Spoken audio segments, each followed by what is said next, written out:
I would call that a technique, right? Okay, cool. The question is, like we can go down that rabbit hole another time.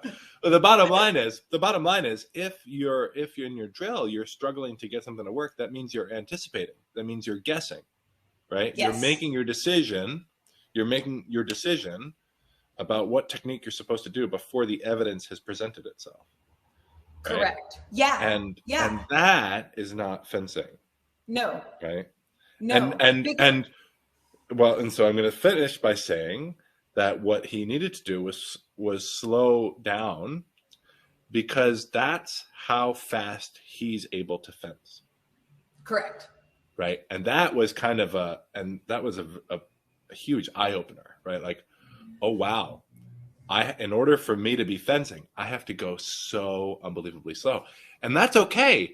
As a coach, it's my responsibility to put him in that space as much as I can, right? To put him in the space that he can comfortably do a thing, maybe be challenged a little bit, but find moderate success doing the thing, but actually doing it rather than doing something different, which is what guessing, right? Anticipating and guessing is.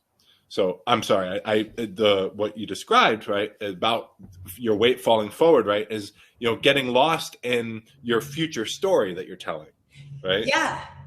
Right, which is not feeling, because you're not actually present. You're not feeling the stimulus that, and so. But this is okay. So you had sent me a quote, and I think we're just going to put it in the description. I don't know if you want to read it, but you had sent me a quote from Alan Watts. Alan Watts, right? Yep. Whom y'all just go listen to 1,000 like him hours, lecturing. Just 1,000 hours of, because there are 1,000 hours of him lecturing, and you can listen to all of them and not have wasted your time. No, just put it on and clean your house or whatever it is you do with your day. So, and in that, of course, he is a big Buddhist and a big student of Eastern philosophy. And as a part of that, he was talking about the tendency to be stuck in thinking forward and backwards and never here. And that is absolutely 1,000% fencing. I talk all the time about Lichtenauer's Buddhism, right? I have to, like, for this drill to work, I have to 1,000 completely % believe I'm going to step in, you're not going to move, I'm going to sheath in your face, and like teeth are going to go out the back of your mask, right? I have to believe that in my present. And I also have to believe you're going to step back and I am going to pause and be here. Mm-hmm. And I have to believe both of those at the same freaking time. And it's so hard. Yeah. Right? Yeah. And the only way I can believe both of those is to be so still inside myself. So what I'm going to do is I'm going to have you continue talking about this as I pull up that Tom Dorrance quote. Tom Dorrance? Dorrance or Durance? Dorrance. Dorrance. Tom Dorrance. So it's for the audience, it's literally my favorite quote about fencing ever, right? And I'm just going to pull it up here while you talk, and then maybe we'll share it with the audience, see if we can make that work. Yeah, that sounds great. Yeah. I think we ought to be able to figure out the tech for that. So we'll see how it goes. But yeah, so Lichtenauer's Buddhism is what I call it, right? That you have to believe it. And we talked about this last time, but I think this is encapsulated in the verse to proof to gefährt, right? And probably actually contained in the second piece of that couplet, which is no more than hard or soft, right? No more than hard or soft. That's it. And so that means I don't tell a story. I don't have this internal speaking dialogue occurring while I'm trying to fence. If I do, I will get hit. I promise you, because it's happened to me. Yeah. Right. Right? And Right. every time I get hit with that, I know it's because I was too busy envisioning a specific future and having words about that future. Yeah, I think getting it out into the very front of our conscience, right? Yeah. Conscious, where we can almost clearly articulate it. Even, I mean, it is still happening split second, but right, when we're clearly articulating to ourselves, sort of we're losing so much time at that point that again we're just behind in the we're behind in the beat, right? We'll spend a lot of time talking about the beat, right, at some point. Yeah. But not only are we losing time, but we're losing feeling. Yeah. Right. So let's talk about, so we're going to put on Tom Dorrance, right, who is going to probably, yeah. So let's see how. He told me about. Can you hear him? I sure can. Those three real important things when you're working with a horse. Of those three things of feel, timing, and balance. And you were trying to explain to me about how you had a picture of it in your mind, and I wonder, could you tell me that again about, it was like you were describing holding the broom handle. On your thumb? Yeah. I have an idea. You've done that. I haven't shown you the kid. Oh, yeah. Yeah. Balance it. Yeah. Broom sticking up in the air, the handle here on your thumb, and you're trying to see how long you can keep it up. Yeah. Just getting it up to start with. Maybe quite a little project. Yeah.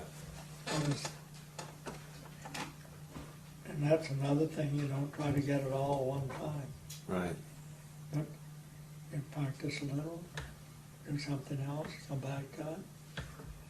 But after a while, if it's working, you're getting it to work. You can set it up there and keep it there quite a little while. But it has to be alive. Yeah. Your thumb has to be alive, and if it gets stopped dead still, it isn't going to stay up. Yeah. Any little thing can tip it.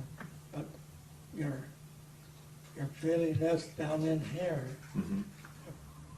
how to keep that broom part up. If it starts to tip this way, you come up. Yeah. You have to go maybe just a little farther than in order to stop it, and then you have to move back just a little bit so you don't get behind too far. And if you get to doing this, you're liable to miss your timing and it'll fall down. Yeah. And that's like on these horses that I spoke about, and they were plumb green and get out and too cold.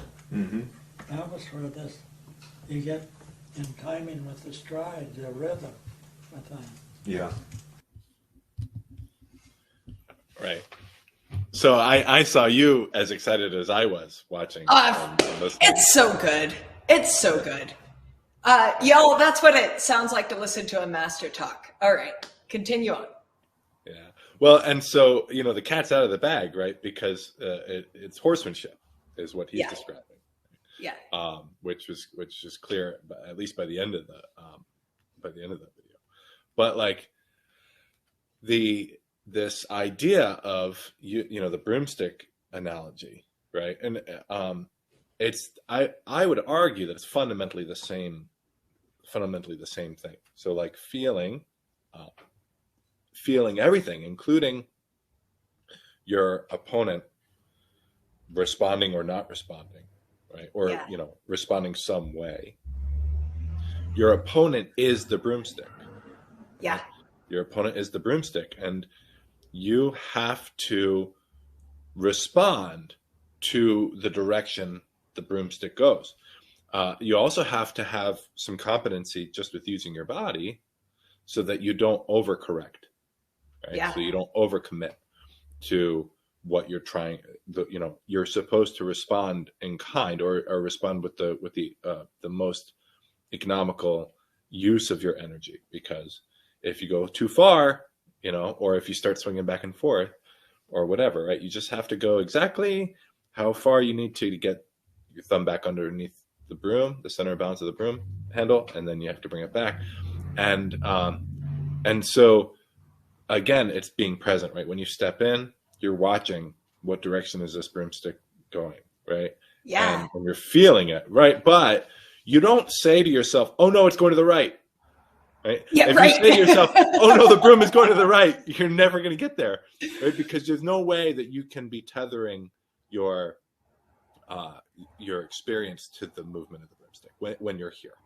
Yeah, absolutely. And I think we could even back up earlier into how he even began that story, which he said, first you just have to get it up, which can be quite a little project. Yeah. Right? Talk about this is I freaking love cowboys, right? That is the most delicate, gentle way to say, I'd like to watch you try this for the next 20 minutes, right? Like, you're not even going to get the broom up, right? But it can be quite a little project, right? And then he said, you're not going to try to get all this in one go. Yeah. Right? And then he described how you actually start to do the thing and included all of the points for failure in there, right? So there's so much, in there of him describing such a quote unquote simple action as keep the broom up in the air, right?